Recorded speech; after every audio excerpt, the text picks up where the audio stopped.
करेंगे और सभी राधा नाम संकीर्तन करेंगे। माता जी मेरी आवाज आप सुन रहे हो तो प्लीज जो समय मिला है उसको प्रभु चरणों में लगाएंगे। बाकी तो बातें तो 24 घंटे हम करते हैं, बातों की कमी नहीं है, पूरे दिन बातें ही करनी है हम लोगों ने। राधे राधे राधे राधे ताली बजा के राधे राधे राधे राधे राधे राधे श्री राधे गोपाल भज मन श्री राधे श्री राधे गोपाल भज मन श्री राधे। माना मैं पापी हूँ मुझे खबर गुनाहों की, माना मैं पापी हूँ मुझे खबर गुनाहों की। हो माना कि मैं पापी हूँ, माना कि मैं पापी हूँ, हो माना कि मैं पापी हूँ मुझे खबर गुनाहों की, मुझे खबर गुनाहों की, मुझे खबर गुनाहों की। कहते हैं सबको पता है कि मैं पापी हूँ और सबको खबर अपने गुनाहों की। हम लोग कहते हैं हमने पाप नहीं किया, लेकिन फिर भी जाने अनजाने कुछ पाप ऐसे होते हैं जो हमें पता ही नहीं लगते। कई बार हमारे पैरों के नीचे ऐसे ऐसे छोटे छोटे जीव बैकुंठ पहुंच जाते जिनका हमें खुद को नहीं पता होता। तो एक बार दोनों हाथ उठाओ, राधा रानी को दिखाओ कि ये राधा रानी हो माना कि मैं पापी हूँ मुझे खबर गुनाहों की, मुझे खबर गुनाहों की, मुझे खबर गुनाहों की। हो बस इतनी सजा देना, बस इतनी सजा देना हो राधे मेरे गुनाहों की, राधे मेरे गुनाहों की, राधे मेरे गुनाहों की। हो सीधी राधे गोपाल भज मन श्री राधे, श्री राधे गोपाल भज मन श्री राधे।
अंदर लग गई, जिसकी लो जिसने लगी उसको सिर्फ वही नजर आता है। और हमारे बरसाने में तो खासकर कहा जाता है जिसको एक बार राधा रानी की लत लग गई फिर वो कहीं और नहीं जाता है। बोलो बांके बिहारी लाल की, बोलो राधा रानी सरकार की। कि तू फिर जिधर देखूं ठाकुर वहां तू ही तू नजर आए, अभी छोड़ के दरे तेरा, अब छोड़ के दरे तेरा,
गांव में कहते हैं ना, घास अपना वो भी साथ छोड़ देता है, अपना साया भी अपना साथ छोड़ देता है। हो गेंदों ने भी ठुकराया, अपने भी बदल गए हैं, अपने भी बदल गए हैं, अपने भी बदल गए हैं। ओ हम साथ चले जिनके, हम साथ चले जिनके, वो बड़ी दूर निकल गए हैं, बड़ी दूर निकल गए हैं। ओ सीधी राधे गोपाल भजमन श्री राधे, सीधी राधे गोपाल भजमन श्री राधे। ओ श्री राधे गोपाल भजमन श्री राधे, श्री राधे गोपाल भजमन श्री राधे। जय राधे राधे हरे राधे, राधे राधे हरे राधे, राधे जय राधे, जय राधे राधे राधे राधे राधे राधे राधे राधे, हरे राधे हरे राधे हरे राधे राधे, राधे राधे राधे राधे राधे राधे राधे, हरे राधे हरे राधे हरे राधे राधे, राधे राधे राधे राधे राधे राधे राधे राधे राधे राधे राधे राधे ईश्वरी, राधे राधे राधे राधे राधे राधे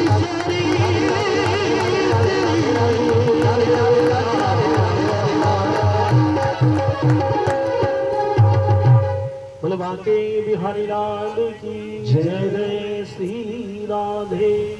जय जय श्री राधे, जय जय श्री राधे, जय जय श्री राधे।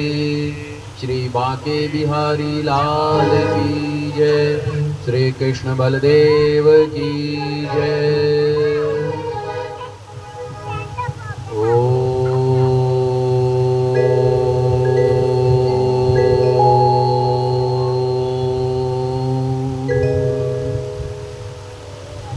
गजाननं भूतगणादिसेवितं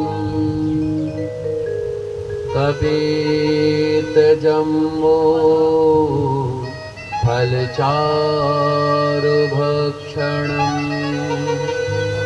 उमासुतं शोक विनाशकारकम्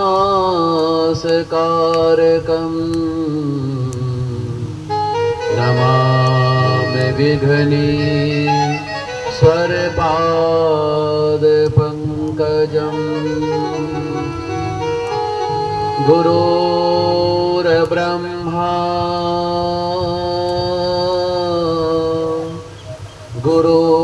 गुरुर्विष्णु गुरुर्देवो महेश्वरः गुरुर्साक्षात् परब्रह्म तस्मै श्री गुरवे नमः। या कुञ्जेन्दुतुषारहारधवला या शुभ्रवस्त्रावृता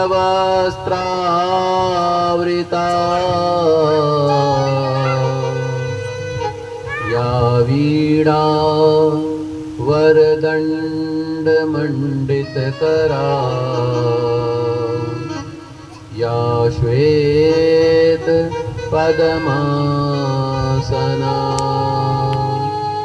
या ब्रह्माच्युत शंकर प्रभृतिभिर् देवै सदा वन्दिता सा मां पातु सरस्वती भगवती निशेष जांडे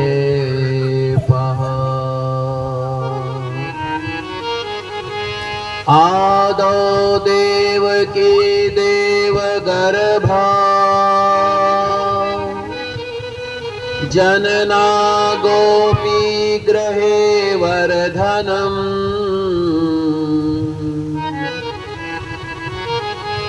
माया पूजन जीवतापहरण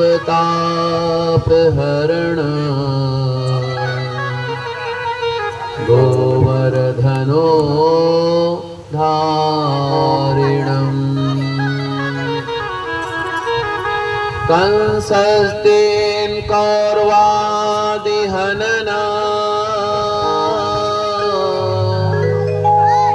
कुन्ती सुता पालनम् एतत् श्री पुराण भागवतं कथितम् श्री कृष्ण लीलामृतम् कृष्णाय वासुदेवाय हरे परमात्मने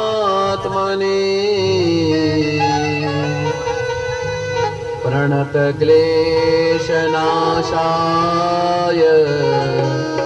गोविन्दाय नमो नमः प्रणतक्लेशनाशाय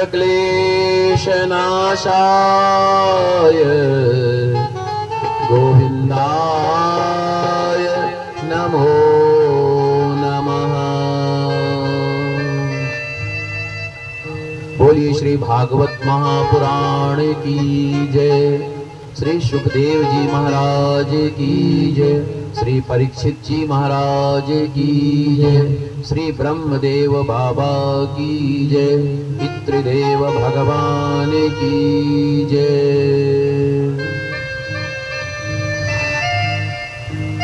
पितृदेवताओं के आशीर्वाद के फल स्वरूप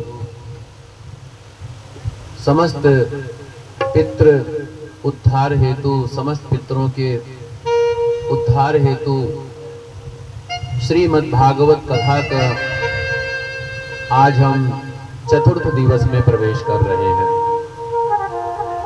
तहलान परिवार के द्वारा आप सभी के पितरों के आशीर्वाद के फल स्वरूप इतना सुंदर और भव्य आयोजन इस प्रांगण में बगीची कुआं स्थित कुआं में और इतने पवित्र स्थान में, ब्रह्मदेव बाबा के पवित्र स्थान में, इस पवित्र भूमि पर इतना सुंदर और भगवान की अद्भुत कृपा की प्राप्ति हम सबको प्राप्त हो रही है। हम सभी बड़े ही सौभाग्यशाली हैं। श्री राधा कृष्ण चरण बिंदों का ध्यान करते हुए, भगवत प्रेमी का ध्यान करते हुए, गुरुजनों महाराज का चरणों का ध्यान करते हुए, सभी का अभिनंदन करते हुए भगवत कृपा हम सबको जो है प्राप्त हो रही है। ये हम सब के लिए बहुत ही बड़ी भगवान की कृपा है, भगवान का आशीर्वाद है और यही आशीर्वाद हम सब पर बना रहे। और कुछ ऐसी व्यवस्था करें ठाकुर जी, कुछ ऐसी व्यवस्था हो कि हर 6 महीने में या साल भर में प्रभु कथा यहाँ पर या आपके परिवार के द्वारा होती रहे और आप सबका मन भगवत प्रेम में, ब्राह्मणों की सेवा में, संतों की सेवा में, गुरुजनों की सेवा में, माता पिता की सेवा में और धर्म के लिए आप लोगों का मन स्थिर रहे, कभी आप लोगों के मन में अस्थिरता न आने पाए। आइए एक हम भगवान का प्रेम भाव से भजन करें, उसके बाद में हम जो है आज की बहुत ही सुंदर कथा का अनुसरण करेंगे। श्री कृष्ण गोविंद हरे मुरारी, हे नाथ नारायण वासुदेव। श्री कृष्ण गोविंद हरे मुरारी, हे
रामचंद्र भगवान की जय।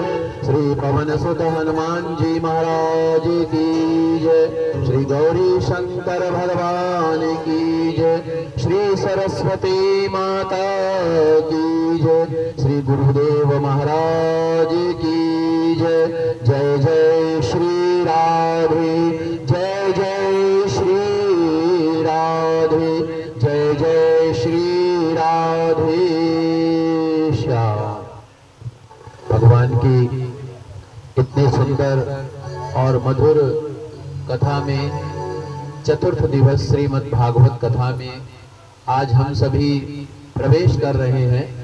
और आज की कथा भगवान श्री कृष्ण जन्म की कथा है। कल हम सभी ने भगवान श्री रामचरित्र जी मानस के ऊपर, भगवान श्री राम कथा के ऊपर हमको जो है कथा सुनने का सौभाग्य प्राप्त हुआ था। आज भगवान श्री कृष्ण जी की कथा आज से प्रारंभ होती है।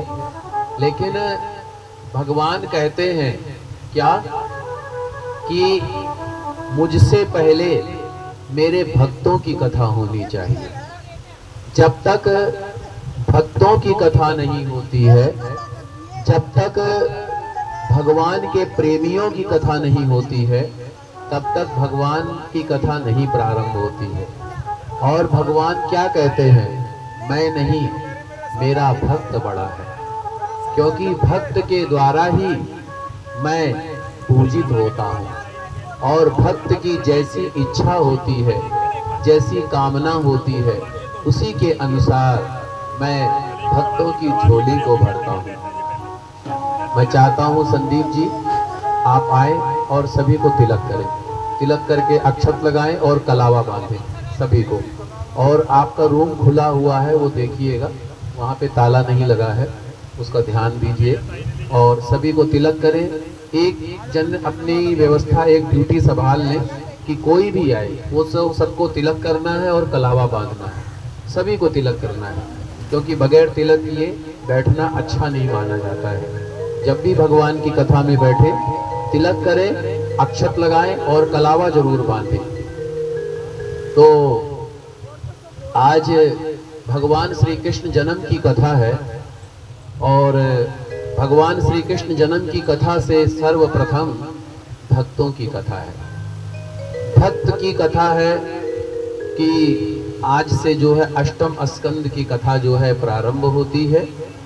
आज की कथा में हम गजग्राह के बारे में और समुद्र मंथन के बारे में और भगवान वामन का अवतार, उसके बाद में भगवान के मत्स्य अवतार की कथा, सगर चरित्र, भगीरथ चरित्र, गंगा जी का अवतरण और आदि अनेक लीलाओं का हम अनुसरण करते हुए, अनेक लीलाओं को धारण करते हुए आज हम जो है भगवान श्री कृष्ण जन्म उत्सव बड़े ही धूमधाम से मनाएंगे, बड़े ही भव्य रूप में मनाएंगे।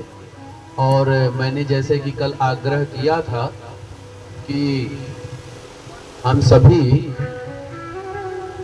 पीत वस्त्र धारण करके आए। कारण क्या है? भगवान पीतांबरधारी है, लेकिन फिर भी भगवान के जन्म उत्सव में आए हैं। और जैसे हमारे यहाँ बालक का जन्म होता है तो हम कितनी प्रसन्नता करते हैं, कितने खुश होते हैं। तो ये तो जगत के आधार, जगत के मालिक, जगत के सर्वव्यापक भगवान श्री कृष्ण जी का जन्म है। तो आज हमारे भाइयों के द्वारा भी बहुत ही सुंदर सुंदर भजनों का अमृत वर्षा और बहुत ही सुंदर सुंदर भजन आज हम सबको सुनने को मिलेगा और बहुत ही सुंदर कथा भी होगी। और आइए भगवान की कथा में सर्वप्रथम गजग्राह की कथा के बारे में हम लोग जो है जानते हैं। गजग्राह के बारे में उससे पहले भगवान की एक स्तुति करते हैं। ओम नमो नारायणाय, ओम नमो नारायणाय, ओम नमो नारायणाय, ओम नमो नारायणाय। परीक्षित जी ने पूछा श्री सुखदेव जी महाराज से, हे गुरुदेव, हम आपसे ये सुनना चाहते हैं कि भगवान गजेंद्र को ग्राह से कैसे छुड़ाया था। तो सुखदेव जी कहते हैं, परीक्षित, क्षीर सागर में त्रिकूट पर्वत नाम का एक जो है तराई था, उसमें वरुण ऋतुमान नाम का एक उद्यान था। उस उद्यान में बड़े ही सुंदर सुंदर पुष्प लताएं, बड़े ही सुंदर सुंदर जो है पुष्प थे। और तो क्या हुआ कि एक समय उसी पर्वत के वन में रहने वाला एक हाथी जो गजेंद्र था, जो सभी हाथियों का सबसे गजेंद्र राजा के समान था, वो जो है एक बार वो जो है जहां पर वो सरोवर था, मीठा मीठा जल था, सुंदर सुंदर पुष्प खिले हुए हैं, सुंदर सुंदर वृक्ष लगा हुआ है और बहुत ही सुंदर सरोवर है, मीठा सा जल है, बहुत ही पवित्र जल है।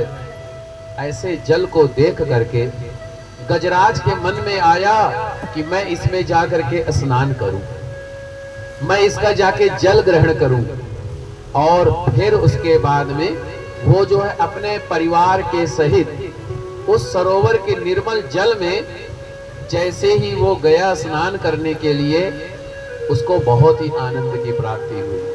एक तो शीतल जल, पवित्र जल, चारों तरफ इतना सुंदर वातावरण, सुंदर सुंदर पुष्प, सुंदर सुंदर वृक्ष, लताएं, तो उसका देख करके मन प्रसन्न हो रहा था और उसमें वो काफी समय तक स्नान करता रहा। बड़ा आनंद आ रहा था जल में स्नान करते हुए, अपने परिवार के सहित उस जल में स्नान कर रहा था। तो उसी समय देव योग से बलवान ग्राह के द्वारा, ग्राह ने क्रोध करके, ग्राह कौन है? मगरमच्छ। मगरमच्छ जो था भगवान के देव योग से, कहते हैं हिले रोजी बहाने मौत, जब मेरा समय लिखा होगा ना तो मुझे कुछ भी नहीं होगा, तब भी मैं चला जाऊंगा।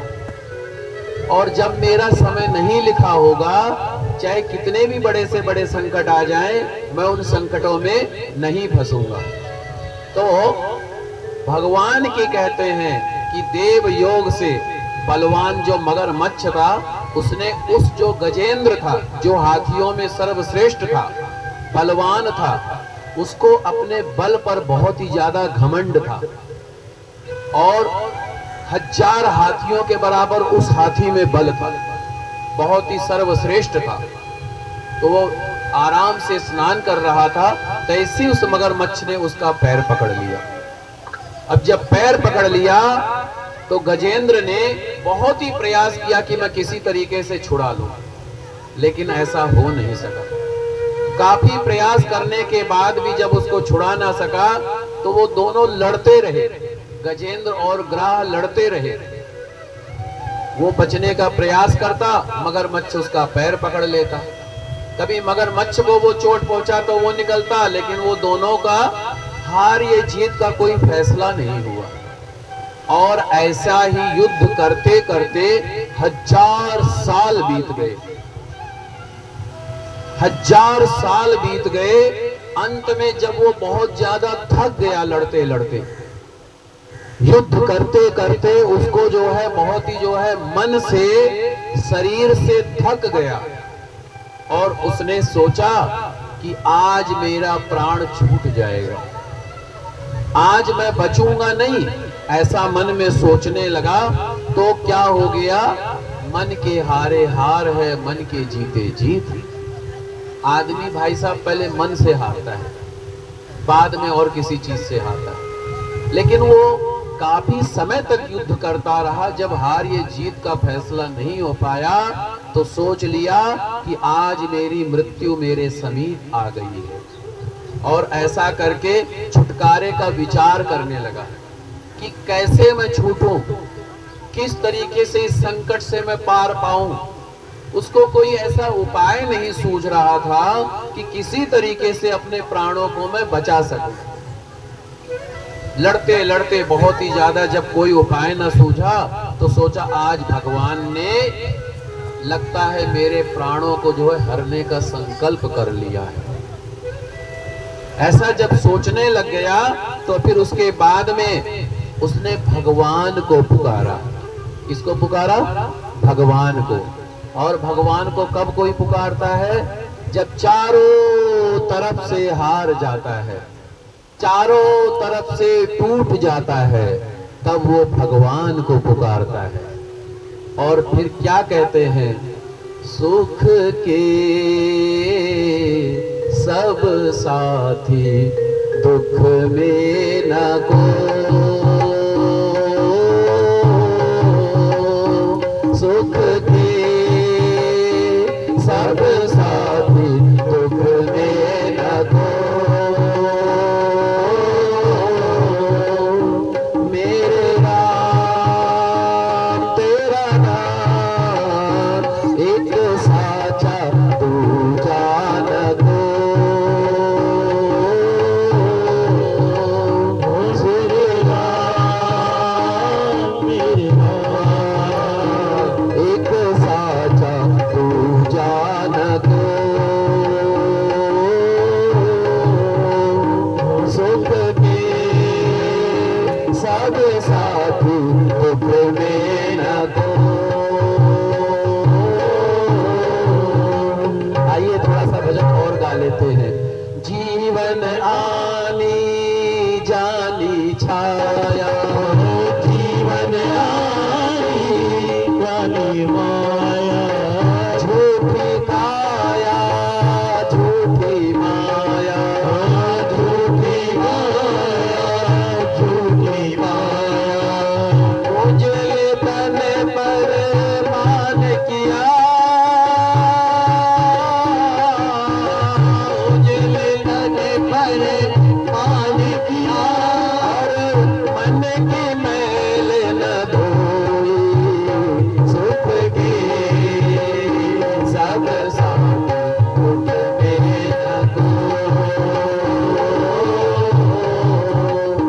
मेरा तेरा नाम तेरा नाम एक साचा तू जान को,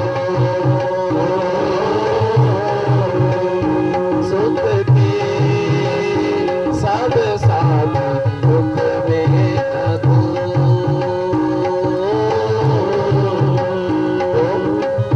इसी तरीके से दुनिया वाले सुख के साथी हैं, दुख का कोई साथी नहीं है, दुख का कोई साथी नहीं है।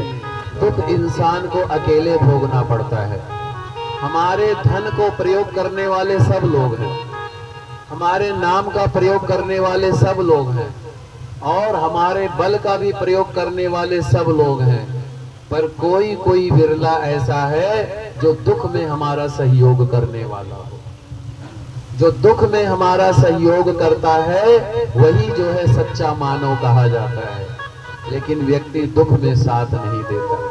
अंत समय में भगवान उसको याद आते हैं, भगवान की शरणागति याद आती है। जब सारे जगह से टूट जाता है, सारे जगह से निराश हो जाता है, सारे जगहों से हताश हो जाता है, तब उसको भगवान की शरण याद आती है।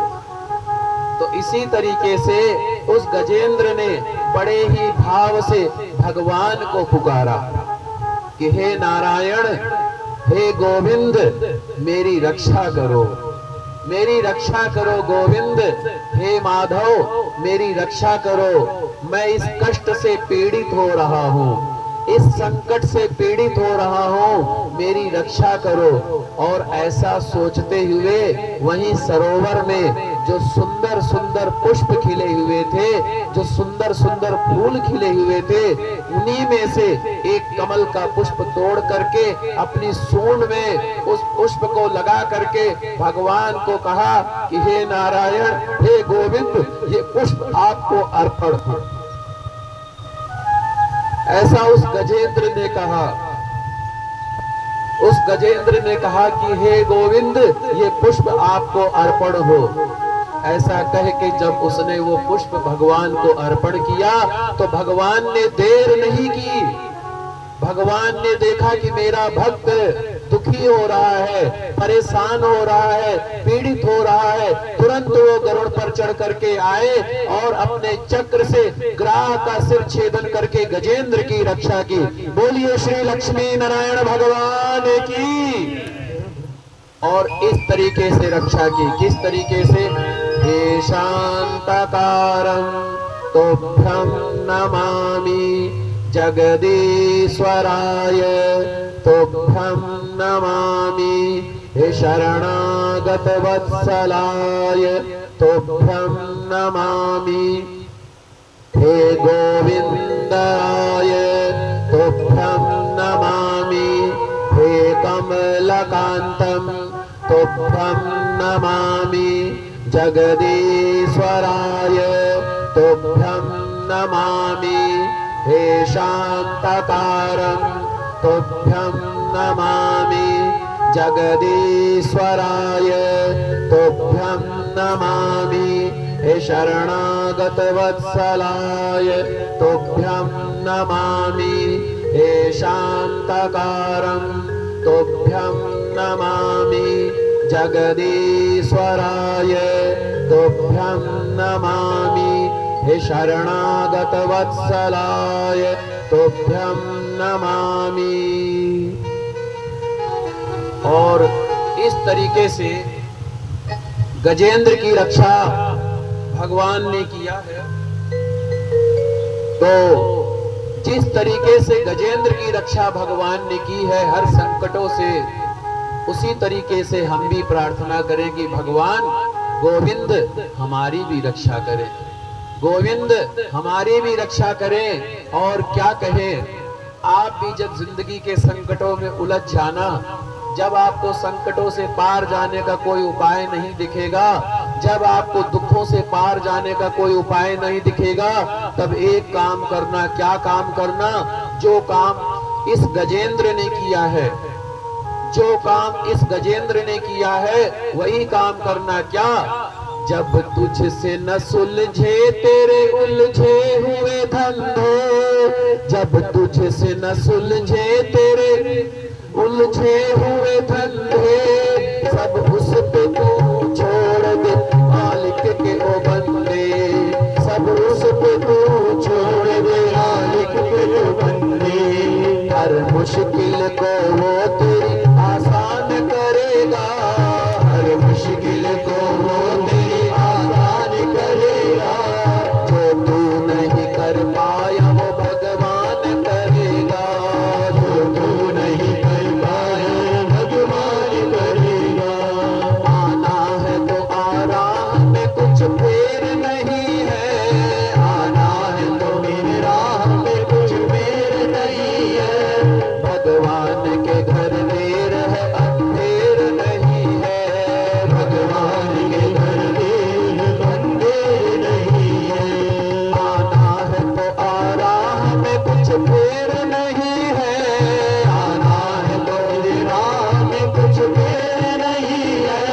भगवान के घर देर है अंधेर नहीं है, भगवान के घर देर अंधेर नहीं है।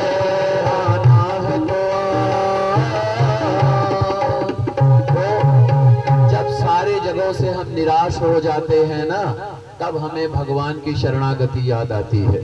तब हमें भगवान की शरणागत में जब हम चले जाते हैं, तो जैसे श्रीमद् भागवत गीता में अर्जुन से भगवान श्री कृष्ण ने कहा कि हे अर्जुन, तू अपना पाप, पुण्य, सुख, दुख, हानि, लाभ, जय, पराजय, यश, अपयश सब कुछ तू मुझे सौंप दे, मैं तुझे हर वस्तु से, हर कर्म से तुझको मुक्त कर दूंगा। एक जगह तो भगवान कहते हैं, काहू न को सुख दुख कर दाता, निज कृत कर्म भोग सब भ्राता। कि हर आदमी को अपने कर्मों का फल भोगना पड़ता है, कोई भी हो, सबको अपने कर्मों का फल भोगना पड़ता है। लेकिन हम हमारे जीवन में जो भी हमको सुख मिलता है, दुख मिलता है, परिवार मिलता है, संपत्ति मिलती है, परिवार, व्यापार, धन दौलत, जो कुछ भी मिलता है, ये सब हमारे पूर्व जन्मों के कर्मों के हिसाब से मिलता है। और ऐसे ही हमारे कितने जन्म हो चुके हैं और कितने जन्म होते रहेंगे। ये क्यों होते हैं पता है? कर्म बंधन के द्वारा होते हैं। कर्म फल से आप छुटकारा नहीं पा सकते हैं, पर एक चीज से आप छुटकारा पा सकते हैं। कैसे? भगवान की शरणागति से। भगवान की शरणागति के अलावा कोई ऐसा साधन नहीं है जिससे आप अपने कर्म बंधन से छुटकारा पा जाएं। इसीलिए हम सबको हर दिन ये प्रयास करना चाहिए, ये कोशिश करनी चाहिए कि हम भगवान की शरणागति में रहें। और शरणागति में अगर रहेंगे ना, तो जैसे गजेंद्र की भगवान ने रक्षा की है, वैसे ही भगवान हमारी रक्षा करेंगे। और भगवान हमारी रक्षा कैसे करते हैं? जैसे माँ जी आपने अपने बच्चों को जो है पढ़ाया लिखाया योग्य बनाया, ऐसे ही भगवान माँ है हमारी माँ है भगवान। जब एक छोटा सा बच्चा होता है भाई साहब जी, 1 साल से छोटे सा बच्चा, माँ उसका कितना ध्यान रखती है। मेरा बच्चा कहीं कोई गलत चीज ना खा ले, गलत चीज ना पकड़ ले, गलत जगह ना चला जाए, कहीं कोई ऐसे वैसे वो कुछ चोट ना लग जाए। ऐसे ही भगवान हमारी रक्षा करते हैं। लेकिन हमारे को भरोसा होना चाहिए कि वाकई में भगवान हमारी रक्षा करते हैं। जब आपको भरोसा नहीं होगा ना, जब आपको विश्वास नहीं होगा ना, तो भगवान आपकी रक्षा कभी नहीं कर पाएंगे। क्योंकि भगवान तो कहते हैं, मैं तो तेरी रक्षा के लिए खड़ा हूं, पर तू मुझको पुकार तो सही, मुझको बुला तो सही। लेकिन व्यक्ति भगवान को नहीं बुलाता है, सबसे आखिर में भगवान को बुलाता है। और हमको अपने कर्म को करते हुए क्या करना चाहिए? आप अपने परिवार की जिम्मेदारी संभालते हैं, अपना बिजनेस करते हैं, अपनी नौकरी करते हैं, बच्चों का पालन पोषण करते हैं, जो काम भी करते हैं, कैसे करना चाहिए? हार जीत का फैसला भगवान के ऊपर छोड़ देना चाहिए।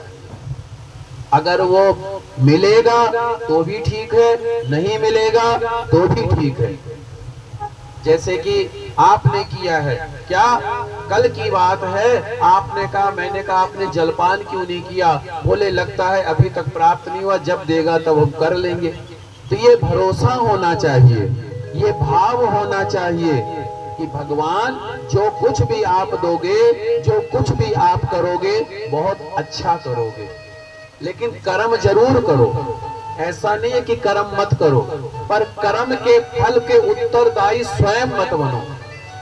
अपने गोविंद को, श्री बाल मुकुंद भगवान को, श्री कृष्ण भगवान को, श्री राधा कृष्ण भगवान को, श्री लक्ष्मी नारायण भगवान को, श्री हनुमान जी महाराज को अपना सारथी बना करके रखो। आप सोचो, मेरे रथ का जो डोर है ना, वो इन गोविंद के पास में है। वो जैसे चाहेंगे, जिस तरीके से चाहेंगे, ये हमें लेके चलेंगे। लेकिन कर्म करो, हार जीत का फैसला भगवान के ऊपर छोड़ दो। गजेंद्र ग्राह की जो कथा है, इसमें जो गजेंद्र मोक्ष की जो कथा आती है माता जी, और आप सबको कहना चाहूंगा, इस कथा का एक चमत्कार भी है, बहुत गूढ़ चमत्कार। जिसको बुरे स्वप्न आते हो, रात को डर जाता हो, सपने में भूत प्रेत दिखाई देते हो, और मन में टेंशन बनी रहती हो, मन में तकलीफ बनी रहती हो, मन में शांति ना हो, नींद नहीं आती, नींद उचट जाती हो, वो अगर भाई साहब गजेंद्र मोक्ष का पाठ सुबह सुबह ब्राह्म मुहूर्त में कर ले, उसके बुरे स्वप्न खत्म हो जाएंगे, उसकी भूत प्रेत की बाधाएं खत्म हो जाएंगी, उसके जो है, जो मन की जो टेंशन है, जो तकलीफें हैं, वो तकलीफें खत्म हो जाएंगी। आइए, कथा बहुत बड़ी है, हम छोटे रूप में गजेंद्र मोक्ष की कथा करेंगे। आप लोग भी साथ में मिल करके करें। जिस तरीके से गजेंद्र ने भगवान श्री लक्ष्मी नारायण की स्तुति की है, उसी तरीके से ओम नमो भगवते तस्मै यत एत चिन्तान्तकं पुरुषाय दिवीजाय परेशाय भिधीमहि यस्मिन्निदं यतश्चेदं एनेदं य इदं स्वयं योऽस्मात् परस्माशं प्रपक्षे स्वयं भुव। मेरे साथ आप लोग भी भगवान की स्तुति करना। जो मैं बोलूंगा वही स्तुति आप लोग भी बोलिएगा। अगर माइक एक्स्ट्रा पड़ा हो तो एक माइक वहां पर दे दे। नहीं है कोई बात नहीं। मेरे साथ बोलिए, जो जगत के मूल कारण है। आप बोलिए, जो जगत के मूल कारण है, जो जगत के मूल कारण है, और जो सबके हृदय में, और जो सबके हृदय में पुरुष के रूप में विराजमान है, पुरुष के रूप में विराजमान है, और समस्त जगत के समस्त जगत में एकमात्र स्वामी है, एकमात्र स्वामी है, जिनके कारण इस संसार में चेतना का विस्तार होता है, चेतना का विस्तार होता है। उन भगवान को मैं प्रणाम करता हूँ। प्रेम से प्रभु आपका ध्यान करता हूँ। तो इस तरीके से ये गजेंद्र मोक्ष की कथा है। और ये मैं तो कहता हूँ कि आप सब लोग इसका पाठ अवश्य करें। जिस तरीके से श्री विष्णु सहस्त्र नाम के पाठ का महत्व है, यस स्मरण मात्रेण जन्म संसार बंधनात् विमुच्यते नमस्तस्मै विष्णवे प्रभविष्णवे। वैशंपायनौ उवाच श्रुत्वा धर्मानि शेषेण पावनानि च सर्वसः युधिष्ठिरः शान्तनवं पुनरव्यभ्यासतः। विष्णु सहस्त्र नाम जिस तरीके से इतना महत्व है, उसी तरीके से भाई साहब जी गजेंद्र मोक्ष की कथा का महत्व है। और इस गजेंद्र मोक्ष का इतना महत्व है तो ये जो है इसका पाठ करने से, अनुसरण करने से हमारा कल्याण हो जाता है और हमारे को जो है भगवान की कृपा की प्राप्ति होती है और भगवान का आशीर्वाद प्राप्त होता है। और श्री सुखदेव जी कहते हैं, परीक्षित, आत्मा की विस्मृति करा देने वाले हाथी की योनि उन्हें प्राप्त हुई, परंतु भगवान की आराधना का ऐसा प्रभाव है कि हाथी होने पर भी भगवान की स्मृति हो गई। तो ये पूर्व जन्मों का प्रताप था, ये पूर्व जन्मों का आशीर्वाद था, जिसके फल स्वरूप भगवान ने गजेंद्र की रक्षा की थी और गजेंद्र की रक्षा करके भगवान ने जो है भक्तों की रक्षा करके और उसको जो है आशीर्वाद प्रदान किया। और आपको पता है ये गजेंद्र पिछले जन्म में कौन था और ये मगरमच्छ कौन था पिछले जन्म में? इसकी भी बहुत अच्छी सुंदर कथा है। ये जो गजेंद्र था, सुखदेव जी कहते हैं, परीक्षित, ये जो गजेंद्र था ये पिछले जन्म में हुहु नाम का गंधर्व था। हुहु नाम का गंधर्व था ये गजेंद्र। और एक समय वो सरोवर में स्त्रियों के साथ जल क्रीड़ा कर रहा था। उसी समय देवल नाम के ऋषि जी आए और उस सरोवर में स्नान हेतु आए। और जब वो ऋषि जी स्नान कर रहे थे तो इसने क्या किया था, इसने ऋषि जी का पैर पानी के अंदर पकड़ लिया था।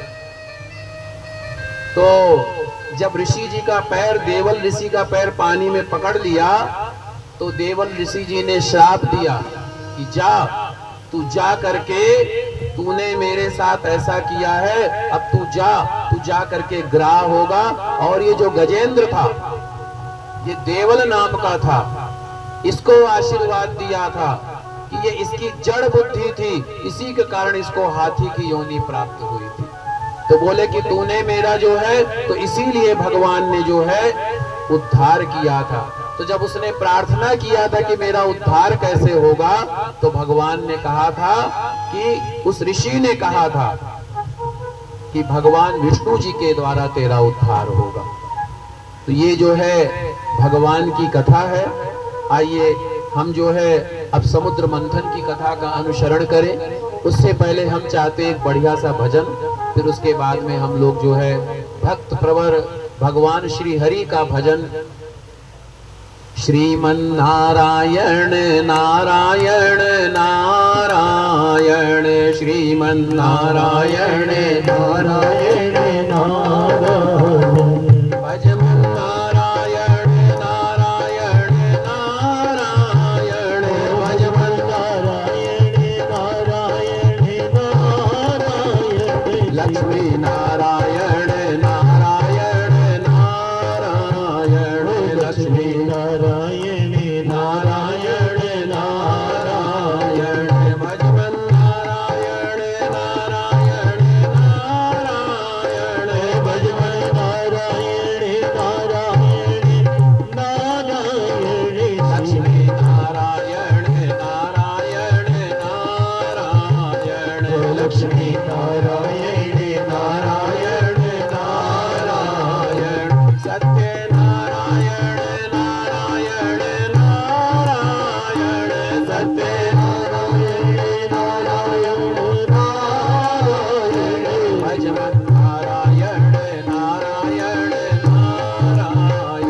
नारायण भगवान की जय। समुद्र मंथन की कथा, उसके बाद आपके द्वारा एक बढ़िया सुंदर सा भजन। जब तक आप भजन का चयन करें जी, माइक दे दीजिए भाई साहब जी, संदीप जी को। और बहुत ही सुंदर भजन है। तो श्री लक्ष्मी नारायण भगवान की जय। मैं शुभ प्रार्थी हूँ महाराज जी। जी, जय, कोई बात नहीं। गजेंद्र मोक्ष की बात की, जी। मैं उस स्थान का बारे में कुछ बताना चाहता हूँ। बहुत बढ़िया, बहुत आज बढ़िया। हमारे कथा के अंदर दो हमारी माता जी और चाची जी जी, दोनों जी। आज आई हैं। हाँ। अब एक वो कह रही है कि तू बूढ़ी हो गई है, दूसरी कह रही है कि तू बूढ़ी हो गई है। जी, जी, और जी। अपने आप को वो जवान समझ रही है। जी जी जी। तो हमारे लिए आज इन्होंने कुएं की परिक्रमा की है, पीपल की परिक्रमा की है, जी। पितरदेव की परिक्रमा की है। जी, जी। कितने सालों में की है इनको भी खुद नहीं मालूम है। जी, जी, मैंने जी। माता जी से पूछा कि ये पीपल कितने दिन का है। जी। तो माता जी कह रही है कि मैं विजय भाई साहब मेरे ख्याल से 60 साल के हो गए हैं। जी। उस समय यहाँ नंगली रहे हैं कुछ साल, उस दिन तक रहे कुछ महीने। तो माता जी कह रही कि 1960 में भी ये पीपल इसी साइज का था। वाह, आप जय अनुमान श्री लगाइए कि 1960 साल पहले ये पीपल इसी साइज का था। जी, और जी। कुएं में जो पत्थर लगा है वो 1895 का पत्थर लगा है। वो जय साइन श्री बोर्ड पे मैंने वो गलती से 1885 हो गया है। जी जी। 1895 मीन्स 130 साल का ये कुआं है। और आज तक इस कुएं की सबसे खास बात देखिए कि इसमें एक भी दरार नहीं है। ना इसके चबूतरे में कोई दरार है और ना इसके इस पूरे में दरार है। चूने का बना हुआ है। और पीछे धर्मशाला बनी है 10 फुट चौड़ी और 14 फुट लंबी, उसमें भी पत्थर लगा, उसमें भी एक भी दरार नहीं आज तक 130 साल में। तो ये बात है। दूसरी बात, आपने कोनहारा घाट की मैं बात बता रहा हूँ, गजेंद्र मोक्ष की, फिर समुद्र की आप कथा सुनेंगे। जी। मैंने कोनहारा घाट पर स्नान किया है। गजेंद्र मोक्ष की जो आपने बात की है, तो जय हो। वहाँ चितवन नेशनल पार्क है, नेपाल बॉर्डर पर भैंसालोटन वाइल्ड लाइफ सेंचुरी है, जी। नारायण आश्रम है, जहाँ से गज जी। और गराह की लड़ाई शुरू हुई थी गंडकी नदी में। जी। गंडकी नदी दुनिया की एकमात्र ऐसी नदी है जिसका काला जल है, जिसमें शालिग्राम भगवान मिलते हैं नेपाल में। तो वहाँ से चितवन नेशनल पार्क से गजगराह की लड़ाई हुई है। और जी। बहती हुई नदी में लगभग 225 किलोमीटर वो गज और गराह, मतलब जी। मगरमच्छ और राजेंद्र नाम का हाथी, जो सतयुग की घटना इसमें आती है, जी। वो 225 किलोमीटर तक उस लड़ाई उनकी चली है। जब आखिर में कौन हारा कौन जीता, इसलिए पटना में हाजीपुर के पास में दानापुर के पास उस घाट का नाम है कौन हारा घाट। हरिहर आश्रम, वहाँ पे हरि मतलब भगवान शिव का मंदिर है और उसी में भगवान विष्णु का मंदिर है। तो इसलिए कौन हारा घाट उसका नाम है। तो वहाँ उस समय ये घटना हुई है कि हाथी के पूंछ पकड़ करके हथनी ने उसको पकड़ा। जी। फिर हथनी की पूंछ को उसके जो 4-5 पूरा उसका कबीला था, 40-50 हाथियों का, सबने एक दूसरे की पूंछ पकड़ी, लेकिन अकेले मगरमच्छ ने उसको खींच लिया। जब सारा खींच लिया उसको, हाथी को, जब हाथी की इतनी सूंड रह गई थी, इतनी सूंड रह गई थी, तो अहंकार में था वो हाथी, तब उसने नारायण पुकारा था। तब भगवान ने सुदर्शन चक्र लेकर के दौड़े आए थे गरुड़ पर, और उस ग्रह का उन्होंने उद्धार किया था। जी। तो कौन हारा घाट। तो एक बात और कहूंगा, ये हम सब कथाएं सुनते हैं, ये कथाएं सत्य कथाएं हैं, जय इनको हो। हम कोल कल्पित ना माने। जय और हो। दूसरी बात ये कहूंगा, आज हमारे सौभाग्य हैं, जीजा जी आई हैं, बहन जी शीला जी आई जय हैं। श्री राम। जीजा जी की एक बात मेरे को लगभग 15 साल पहले की याद है, वो बताकर मेरी बात पूरी हो रही जी, है। जी। मैंने कहा जीजा जी से कि जी कितने करोड़ इकट्ठे कर लिए, तो इन्होंने कहा कि अब मैंने करोड़ों की गिनती बंद कर दी है। जी। 15 साल पहले की बात है। जी। रीजनल मैनेजर से रिटायर्ड है पंजाब नेशनल बैंक से। जय हो। उन्होंने कहा कि करोड़ों की गिनती बंद कर दी है। तो ऐसा विचार सबका हो जाए कि बहुत करोड़ों की गिनती और लाखों की गिनती बंद कर दे, बहुत और जब वो रिटायरमेंट की समय हो जाए जी। तो उस समय वो उस राम जी के भजन में लग जाए तो परम गति पा जाएंगे। जय हो। तो जीजा जी को मैं जब भी मिलते हैं, जी, मैं जी। श्रवण करता हूँ उसी बात पर कि कितने करोड़। अब इनको मैं कहता नहीं कि कितने करोड़ हो गए हैं। बहुत सियावर रामचंद्र की जय। पवन सुत हनुमान जी महाराज की जय। बहुत सुंदर और बहुत बढ़िया। मैं चाहता हूँ एक बार अभिनंदन करें बहुत बढ़िया तरीके से। और कोई पटका हो तो देखिए जरा, हम आपका अभिनंदन करना चाहते हैं। आप आए हैं हमारे लिए, बहुत बड़े इस कथा प्रांगण में आपका आना हुआ है, बहुत बड़ी भगवान की कृपा है।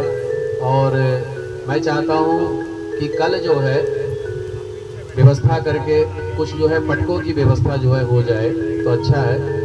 आप आएंगे यहाँ पर तो बड़ी प्रसन्नता होगी और बहुत बड़ी खुशी की बात है।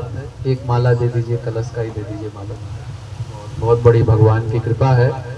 भगवान का असीम आशीर्वाद है कि श्रवण सुजस सुनि आयहु प्रभु भंजन भवभीर त्राहि त्राहि आरति हरन सरन सुखद रघुवीर।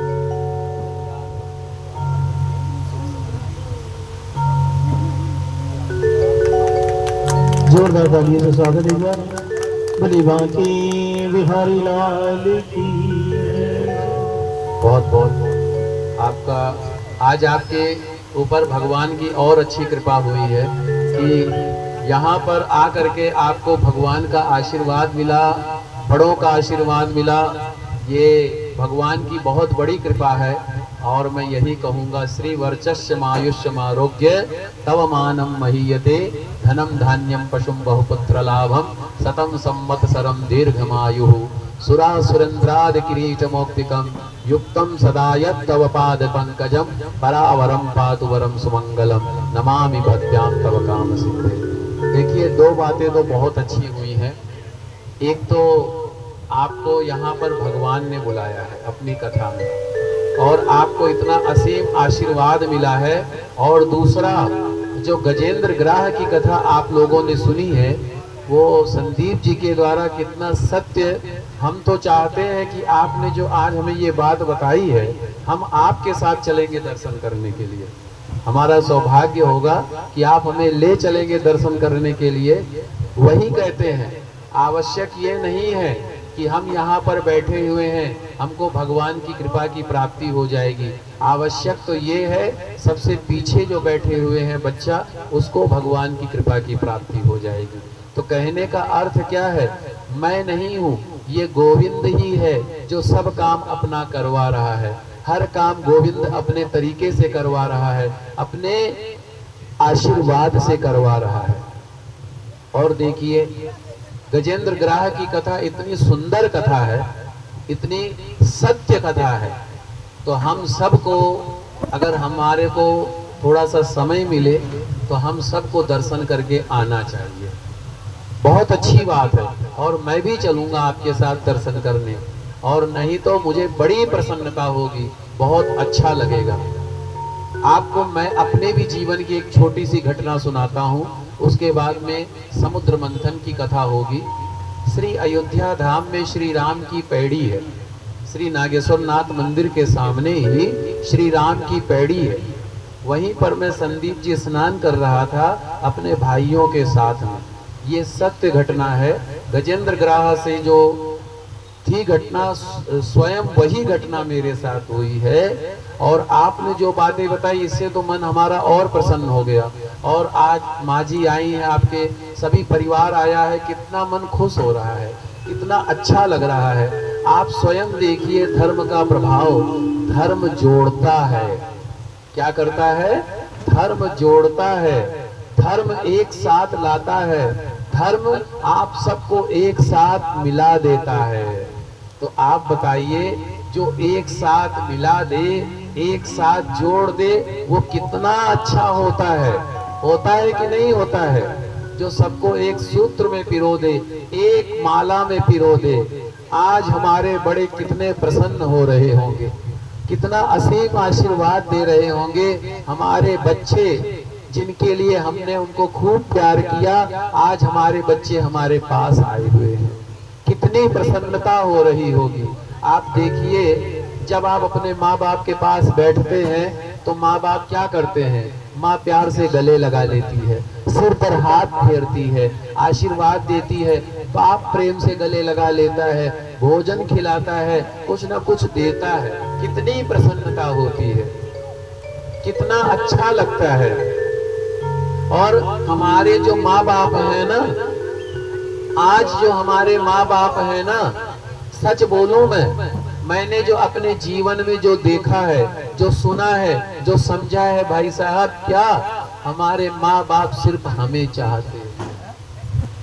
हमारे माँ बाप हमसे पैसा नहीं मांगते, हमसे कुछ नहीं कहते हमको दो। वो कहते हैं, बेटा तू मेरे पास रहा कर। हमको जब तू मेरे पास रहता है ना, तब हमें बहुत प्रसन्नता होती है, बहुत अच्छा लगता है, बहुत खुशी होती है। और जब बच्चे माँ बाप से दूर होते हैं कलेजे का टुकड़ा जैसे बाहर होता है। माँ कहती तो नहीं है पर अंदर ही अंदर रोती रहती है, मेरा बच्चा कैसा होगा, खाना खाया होगा नहीं खाना खाया होगा, कैसे काम कर रहा होगा, कैसे व्यवस्था चला रहा होगा। माँ को इतना कष्ट होता है। और जब माँ अपने बच्चों के समीप देखती है, पिता अपने बच्चों के अपने समीप देखता है, उसको असीम आनंद की प्राप्ति होती है। आपके भी बच्चे हैं, आपके बच्चे जब तक आपके साथ रह रहे हैं आप बड़े खुश हैं, पर जब आपका बच्चा विदेश चला जाता है पढ़ाने के माध्यम से, काम करने के माध्यम से, आप कह तो देते हो कि जा बेटा तू कामयाब हो जाना, पर हर घड़ी हर पल आप उसको याद करते रहते हो, हर वक्त याद करते रहते हो कि काश मेरा बच्चा मेरे साथ हो। तो मैं तो कहना चाहूँगा अपने समस्त माता पिता के द्वारा कि आप अपने माँ बाप के पास जरूर रहा करें। अगर आपको समय कम मिले तो हफ्ते में एक दिन ऐसा रखें, माँ के पास जाके बैठे, माँ के चरण दबाएं और जो है माँ के साथ में खूब बातें करें, उनके बचपन की बातें पूछें, अपने बचपन की बातें पूछें, हंसी मजाक करें और कोशिश करें सब परिवार एक साथ खाना खाए बैठ करके। बहुत आनंद आएगा, बहुत अच्छा लगेगा। आज का समाज तरक्की कर रहा है, सब कोई तरक्की कर रहा है, लेकिन तरक्की के साथ साथ रिश्तों को उसने ढकेल दिया है, रिश्तों को उसने लात मार दी है, रिश्तों को छोड़ दिया है। पैसे के चक्कर में, नाम के चक्कर में, मोह माया के चक्कर में। और हमारा परिवार, इसी स्थान की बात बताता हूँ, मैं तो अभी आया हूँ 2-3 दिनों से और 2-3 दिन ही रहूंगा, फिर पता नहीं कब मुझे आने का मौका मिले, मुझे नहीं पता है। लेकिन आप सबको पता होगा, आपके माँ बाप, आपके दादी दादा का यहाँ स्थान है, आपके पूर्वजों का स्थान है। आपको पता होगा पहले गरीबी थी, पहले परेशानी थी, फिर भी हर कोई सुखी था, हर कोई स्वस्थ था, हर किसी के मन में प्यार था, दुलार था, आदर था, सत्कार था, मोह था, प्यार था। और जितना आपके माँ बाप ने कष्ट देखा होगा उतना आप लोगों ने नहीं देखा होगा, जहां तक मुझे लगता है। जितना आपके माँ बाप ने, जैसे इस ब्रह्म बाबा के वृक्ष को जिसने भी लगाया होगा उसको पता होगा ये वृक्ष कैसे बड़ा होता है, ये वृक्ष की टहनियां कैसे बढ़ती है। और जब कोई इन वृक्षों को काटता है ना, इन वृक्षों को कुल्हाड़ी से काटता है ना, तो जो लगाने वाला है, जिसने जो है वृक्ष को सींचा है, उसके हृदय पर कुल्हाड़ी चल जाती है, उसके हृदय में कुल्हाड़ी लग जाती है। तो इसी तरीके से हमारे बच्चे होते हैं। हम जब अपने बच्चों को पालते पोसते हैं, बड़ा करते हैं, तो हम कभी ये नहीं चाहते कि हमारा बच्चा हमको कमा के दे, हम तो यही चाहते हमारा बच्चा हमारे साथ में रहे। तो ये मैं कहना चाहूंगा, इसलिए कहना चाहूंगा क्योंकि यही एक ऐसा स्थान है जहां आपकी यादें हैं, जहां आपकी स्मृतियां हैं, जहां आपका प्यार है, दुलार है, आदर है, सत्कार है, मान है, सम्मान है। यही एक ऐसी जगह है जहां आप सबका भी बचपन बीता होगा, यही एक ऐसी जगह है जहां बच्चों का जो है बचपन बीता होगा। तो इसीलिए ये स्थान सर्वोपरि है, ये स्थान वंदनीय है, ये स्थान प्रार्थना करने के योग्य है। जब श्रीमद् भागवत कथा की बात चल रही थी तो कुछ ऐसा हुआ, शायद कथा ना हो पाए, तो फिर ये हुआ कि भैया कथा तो होनी है। तो हमने कहा अगर यहाँ ना हो तो कहीं बोले नहीं यही कथा हो। तो ये भाव है, ये भक्ति है, ये प्रेम है। और जब ये प्रेम होता है, ये भाव होता है, तो हमें आनंद की प्राप्ति होती है। ये धर्म का सबसे बड़ा उदाहरण है। क्या? धर्म जोड़ता है। आज श्रीमद् भागवत कथा के द्वारा आप सब सा परिवार एकत्रित हुए हैं, आप सब सा परिवार इकट्ठे हुए हैं। कितना बढ़िया महान उत्सव है, कितना बढ़िया महान पुण्य कार्य है, कितना बढ़िया भगवान की कृपा है कि हम सबको श्रीमद् भागवत कथा के द्वारा, गोविंद माधव के द्वारा गोविंद ने हम सबको जोड़ दिया है, गोविंद ने हम सबको मिला दिया है, गोविंद ने हम सबको एकत्रित कर दिया। और तो और गौ माता भी आ गई है, बोलिए गौ माता की। और बछड़े सहित आई है। मैं चाहता हूं उनको कुछ प्रसाद दे दिया जाए गौ माता को। अब देखिए बछड़े सहित गौ माता आई हैं, इसका अर्थ आप समझ रहे हैं क्या है? यानी कि आपके पितर स्वयं आ गए हैं और उन्होंने कहा है कि जैसे हम आपको खूब आशीर्वाद देते हैं, आप खूब फलो फूलो, खूब आनंद करो, और मैं तो कहता हूँ आपके पितरों का आशीर्वाद हमको भी मिल जाए। क्या मिल जाए? कि हम भी खूब फले फूले, खूब आनंद करें। लेकिन ऐसा होता है अगर मैं आपके लिए कार्य कर रहा हूं ना, तो अपने आप भगवान आधा पुण्य हमें दे देंगे, क्योंकि आपके कार्य को मैं जो है प्रेम पूर्वक कर रहा हूँ, भाव से कर रहा हूँ, भक्ति से कर रहा हूँ, इसलिए जो कार्य कर रहा हूँ वही भगवान उसका भी पुण्य हमें दे देंगे। तो ये स्थान वंदनीय है। धर्म जोड़ता है, तोड़ता नहीं है। और मैं तो चाहता हूँ आप लोग संकल्प लेना मन में, चाहे कर पाओ या ना कर पाओ, कि अब हम ऐसा प्रयास करेंगे। आज इस श्रीमद् भागवत कथा के द्वारा हम लोगों का मिलना हुआ है, हम लोगों का प्यार मिला है, हम लोगों का सम्मान मिला है। हम सब प्रयास करेंगे, साल में एक बार जरूर कथा करवाएंगे।